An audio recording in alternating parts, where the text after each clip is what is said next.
Supreme court ने आम इंतखाबात में ताख़ीर के तमाम दरवाजे बंद कर दिए। कोयटा की 2 सूबाई नशिस्तों पर हल्का बंदियों के खिलाफ अपील पर फैसला सुना दिया गया। सुप्रीम कोर्ट ने फैसले में कहा कि इंतखाबी शेड्यूल जारी होने के बाद हल्का बंदियों पर एतराज़ नहीं उठाया जा सकता। सुप्रीम कोर्ट ने इलेक्शन कमीशन की अपील मंजूर कर ली।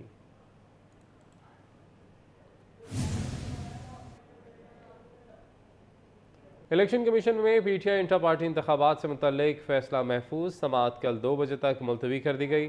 चीफ इलेक्शन कमिश्नर की ज़ेर सदारत 5 रुकनी कमीशन ने समाअत की। तफसीलात बता रहे हैं Usman Khan.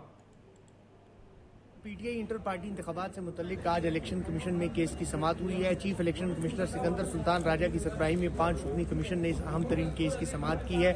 Chairman PTI barrister Gauhar और उनके वकील अली जफर, जबकि दरख्वास्त गुजार अकबर एस बाबर और उनके वकला समेत दीगर जो 13 दरख्वास्त गुजार थे वो और उनके वकला आज कमीशन में पेश हुए हैं। गुज़श्ता समाअत में अकबर एस बाबर के वकील ने मुकम्मल दलाइल दिए थे और आज पीटीआई के वकील अली जफर ने तफसीली तौर पर दलाइल दिए हैं और उन्होंने यह मौक़िफ़ इख्तियार किया है कि इंटर पार्टी इंतखाबात पार्टी आइन और कानून और मंशूर के मुताबिक हुए हैं और हमने जो है वो सर्टिफिकेट के लिए भी जो है वो लिखा है, जिस पर चीफ इलेक्शन कमिश्नर ने कहा कि हमने पीटीआई को जो सवालनामा दिया था उन्होंने 8 सवालों के जवाब दिए थे, हमने मजीद 32 सवाल दिए जिनका जवाब नहीं मिला, जिस पर पीटीआई के वकील का कहना था कि हमें वो सवालनामा नहीं मिला, जिस पर चीफ इलेक्शन कमिश्नर ने कहा कि पीटीआई के वकील को सवालनामा दे दिया जाए और साथ ही साथ कहा कि इसका जो है वो जवाब जमा करवा दिए, जिसके बाद इलेक्शन कमीशन ने इस केस की समाअत को कल दोपहर 2 बजे तक मुलतवी कर दिया है। जी, लाहौर हाईकोर्ट में साबिक चेयरमैन पीटीआई की तौहीन इलेक्शन कमीशन केस में जेल ट्रायल के खिलाफ दरख्वास्त पर समाअत। अदालत ने जेल ट्रायल फौरी रोकने की सजा मुस्तरद कर दी है।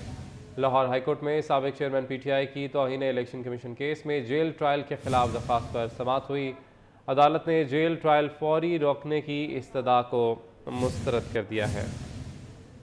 अपडेट कर रहे हैं आपको। लाहौर हाईकोर्ट में साबिक चेयरमैन पीटीआई की तौहीन इलेक्शन कमीशन केस में जेल ट्रायल के खिलाफ दरख्वास्त पर समाअत हुई।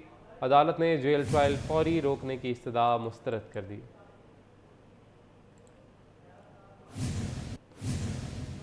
इलेक्शन कमीशन ने वोटर्स के आदाद शुमार जारी कर दिए। रजिस्टर्ड वोटर्स की मजमूई तादाद 12,85,85,704। इलेक्शन कमीशन के मुताबिक खवातीन वोटर्स की तादाद 5,93,22,056, जबकि मर्द वोटर्स का तनासब 53.87%, खवातीन का तनासब 13.46 है।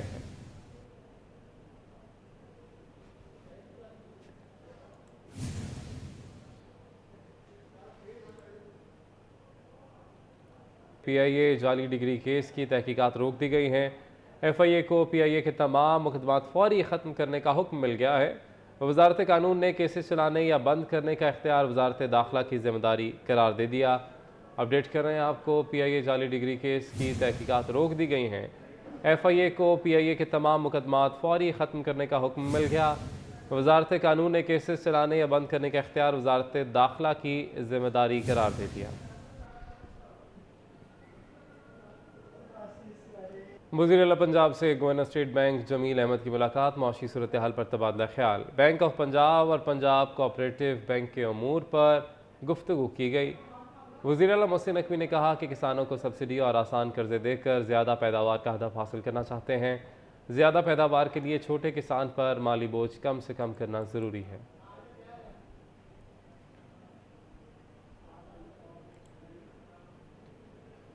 वज़ीर आला पंजाब मोहसिन नकवी की ज़ेर सदारत पंजाब सेफ सिटी अथॉरिटी का इजलास। पंजाब के 17 शहरों में सेफ सिटी प्रोजेक्ट DIC 3 की मंजूरी दे दी गई।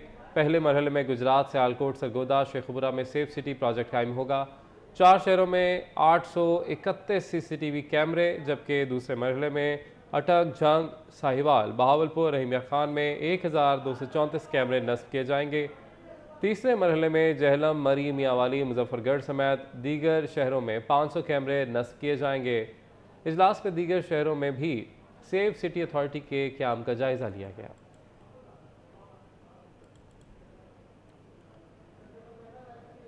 इस्लामाबाद कचहरी में वकील के साथ अनोखा वाक़या पेश आया। वकील के कोर्ट में मौजूद मोबाइल फ़ोन अचानक फट गया। मोबाइल से धुआं उठते देखते ही वकील ने कोट उतार कर फेंक दिया। अपडेट कर रहे हैं आपको। इस्लामाबाद कचहरी में वकील के साथ अनोखा वाक़या पेश आया। वकील के कोर्ट में मौजूद मोबाइल फ़ोन अचानक फट गया। इस्लामाबाद कचहरी में वकील के साथ अनोखा वाक़या पेश आया। वकील के कोर्ट में मौजूद मोबाइल फ़ोन अचानक फट गया। मोबाइल से धुआं उठते देखते ही वकील ने कोट उतार कर फेंक दिया। अपडेट कर रहे हैं, इस्लामाबाद कचहरी में वकील के साथ अनोखा वाकया पेश आया। वकील के कोट में मौजूद मोबाइल फ़ोन अचानक फट गया। मोबाइल से धुआं उठते देखते ही वकील ने कोट उतार कर फेंक दिया। बात करेंगे हमारे नुमाइंदे हाशिर अहसन से। हाशिर बताएगा। जी बिल्कुल, आज फैसलाबाद डिस्ट्रिक्ट कोर्ट के अंदर ये अनोखा वाकया पेश आया, जहां अदालत में आए वकील के कोर्ट की जेब में मौजूद जो मोबाइल है वो अचानक फट गया, जिसकी वजह से मोबाइल जलते ही जो है वकील के कोर्ट से धुआं उठना शुरू हो गया, जिसके बाद वकील ने जो है वो कोर्ट उतार कर बाहर फेंक दिया। इस हवाले से वकील का ये कहना था कि उसका मोबाइल जो है वो जेब में मौजूद था, वो किसी पावर बैंक के जरिए चार्जिंग पर भी मौजूद नहीं था, लेकिन उसको मालूम नहीं हो सका कि अचानक जो है वो मोबाइल की बैटरी फटी है। मोबाइल हाशिर, कंपनी पूछ लेनी थी कौन से ब्रांड का ये मोबाइल था। तो इस मौका पर जो मुतासरा वकील है उसका यही कहना है कि उसको कहा जो है वो वजूहात मालूम नहीं हो सकी, लेकिन इस दौरान जो है वकील का मोबाइल जो है वो मुकम्मल तौर पर ज़ाया हो गया। इसके साथ साथ जो कोर्ट था वो भी जल गया। जी, जो कोर्ट था वो भी जल गया। इस कदर ख़तरनाक कभी कभी मोबाइल फ़ोन साबित हो सकता है। अपडेट कर रहे थे आप, शुक्रिया आपका। इस्लामाबाद में ज़लज़ले के झटके महसूस किए गए हैं। शिद्दत 5.8 रिकॉर्ड की गई। ज़लज़ले का मरकज़ मकबूजा कश्मीर था। अपडेट कर रहे हैं, इस्लामाबाद में ज़लज़ले के झटके महसूस किए गए। शिद्दत 5.8 रिकॉर्ड की गई। ज़लज़ले का मरकज़ मकबूजा कश्मीर था। लोग कलमा तैयबा का विर्द करते हुए दफातर और घरों से बाहर निकल आए। बात करेंगे हमारे नुमाइंदा रोजीना अली से। जी रोजीना, बताइएगा।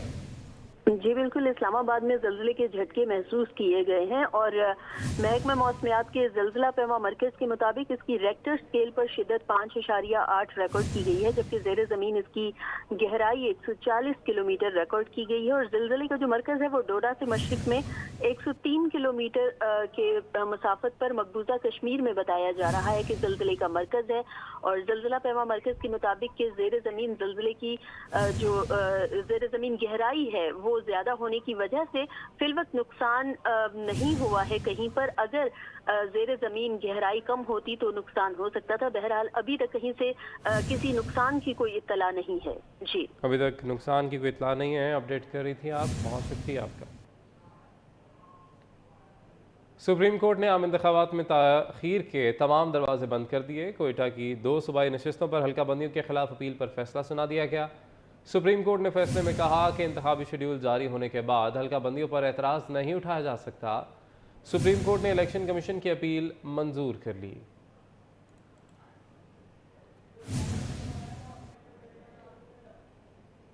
इलेक्शन कमीशन में पीटीआई इंटर पार्टी इंतखाबात से मुतल्लिक फैसला महफूज। समाअत कल 2 बजे तक मुलतवी कर दी गई। चीफ इलेक्शन कमिश्नर की ज़ेर सदारत 5 रुकनी कमीशन ने समाअत की। तफसीलात बता रहे हैं Usman Khan. PTI inter party इंतखाबात से मुतल्लिक आज इलेक्शन कमीशन में केस की समाअत हुई है। Chief election commissioner Sikandar Sultan Raja की सरबराही में 5 रुकनी कमीशन ने इस अहम तरीन केस की समाअत की है। चेयरमैन पीटीआई बैरिस्टर गौहर और उनके वकील अली जफर, जबकि दरख्वास्त गुजार अकबर एस बाबर और उनके वकला समेत दीगर जो 13 दरख्वास्त गुजार थे वो और उनके वकला आज कमीशन में पेश हुए हैं। गुज़श्ता समाअत में अकबर एस बाबर के वकील ने मुकम्मल दलाइल दिए थे और आज पीटीआई के वकील अली जफर ने तफसीली तौर पर दलाइल दिए हैं और उन्होंने ये मौक़िफ़ इख्तियार किया है कि इंटर पार्टी इंतखाबात पार्टी आइन और कानून और मंशूर के मुताबिक हुए हैं और हमने जो है वो सर्टिफिकेट के लिए भी जो है वो लिखा है, जिस पर चीफ इलेक्शन कमिश्नर ने कहा कि हमने पीटीआई को जो सवालनामा दिया था उन्होंने 8 सवालों के जवाब दिए थे, हमने मजीद 32 सवाल दिए जिनका जवाब नहीं मिला, जिस पर पीटीआई के वकील का कहना था कि हमें वो सवालनामा नहीं मिला, जिस पर चीफ इलेक्शन कमिश्नर ने कहा कि पीटीआई के वकील को सवालनामा दे दिया जाए और साथ ही साथ कहा कि इसका जो है वो जवाब जमा करवा दिए, जिसके बाद इलेक्शन कमीशन ने इस केस की समाअत को कल दोपहर 2 बजे तक मुलतवी कर दिया है। जी।